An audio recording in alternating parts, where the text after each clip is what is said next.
I never thought I'd end up in a situation like this. My name is Ethan, I'm 28, and I was married to Claire for 3 years. At first glance, everything looked normal. The usual work days, dinners together, weekends, occasional small trips out of town. We had our routines, our small traditions, little things that made life feel stable. But slowly, over months, I started noticing small inconsistencies. She grew distant. Her phone was always face down on the table. She seemed distracted, lost in thought more often than usual. Sometimes she stayed late at work, without a real explanation. I tried to ignore it at first, telling myself it was stress or deadlines, or that she just needed a little space. But then came the night that changed everything. I woke up thirsty and wandered into the kitchen.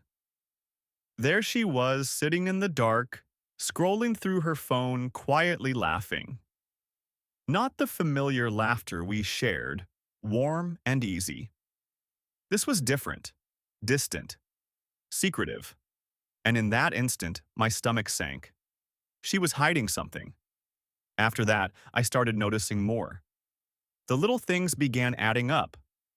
She said she was going to the gym, but came home perfectly dressed, hair done, makeup fresh. Small but telling details. A faint scent of a man's cologne lingering in her hair. Small purchases on shared accounts that didn't make sense. Messages on her phone that disappeared when she thought I wasn't looking. She acted as if I would never notice, as if she could live a double life right under my nose. I could have confronted her. I could have yelled, demanded the truth, or tried to force her into a confession.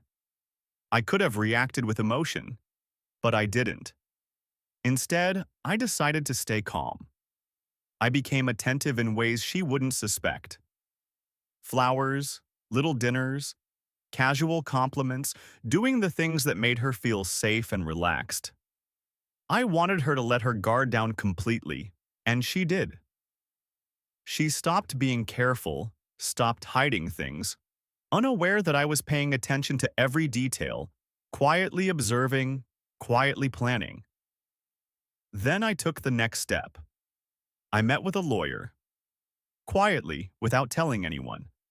I started gathering everything. Financial documents, insurance papers, bank statements, even small details like receipts, joint accounts, shared leases. I wanted to understand the exact scope of our finances and obligations. I wanted to make sure I could protect myself if this ended. I asked questions about every possible scenario, about how to make sure that she couldn't manipulate the situation in her favor. Every meeting with the lawyer gave me a strange sense of control, something I hadn't felt in months. During this time, I kept acting normal at home. Dinner, movies, conversations about work or mundane topics. Sometimes memories of our early years flashed through my mind. Laughter, late-night talks, vacations we'd taken. A pang of sadness hit me occasionally, but I pushed it aside.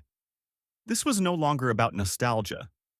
It was about preparing myself for reality. Weeks passed. I gathered more evidence, small but confirming signs of betrayal, unusual transactions, secret communications, small inconsistencies that revealed a hidden life. I learned how to document everything legally so that if the time came, I would not be blindsided. I researched every detail of divorce proceedings, consulted my lawyer multiple times, made sure my actions were calculated, deliberate, and precise. I wanted nothing left to chance. Then came our anniversary. She expected a romantic evening with the usual gestures, candles, wine, maybe some soft music. She had no idea what was waiting. I prepared a folder, everything in order. Divorce papers, financial agreements, Documented evidence. Official, undeniable, ready to hand over. When she opened it, she froze. Her eyes widened, disbelief spreading across her face. She couldn't form words at first. I felt a brief, almost fleeting sympathy, but only for a moment. Then I remembered why I had done all of this. This wasn't about revenge in the traditional sense. This was about clarity, control, and fairness. There was no need for yelling, screaming, or dramatic confrontation. The truth, calmly presented, was enough. No anger, no pain, just clarity. I just said, you could do whatever you wanted, but you chose this, and I choose to leave it all behind in a proper way.